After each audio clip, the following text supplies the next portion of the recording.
Okay, today's integral is the integral of 1 over the square root of x root x minus x squared. Now, to solve this, the first thing we're going to do is actually factor in x out of the square root in the denominator. So it will be the square root of x times root x minus x, all with respect to x. And now we can use a square root property, so that will turn this denominator into root x minus x dx. And this is the point where we could do our first substitution, where we're going to let u equal root x, and that would make du equal to 1 over 2 root x.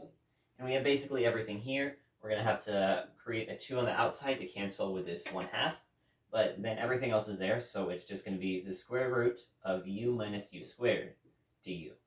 And we're just going to basically do the same thing. I'll move it over here. So we're going to factor out a u this time instead of an x. So the integral is going to be the integral, or 2 times the integral, because that 2 out front, 1 over the square root of u times 1 minus u. Yeah, that's 1 minus u du. And now we're going to just pull this square root u out, like we did with the square root x. So it'll be root u root 1 minus u du. We're going to do that same exact substitution. We'll just use t as the variable this time. We'll let t equal root u, dt equals 1 over 2 root u.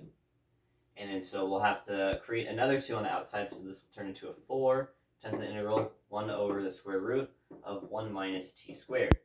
And we all know that integral of 1 over root 1 minus t squared, that's just arc sine of t. So we'll have 4 arc sine of t as our answer, but t is just root u, and u is just root x, so it'll be 4 arc sine of x to the 1/4 power plus c.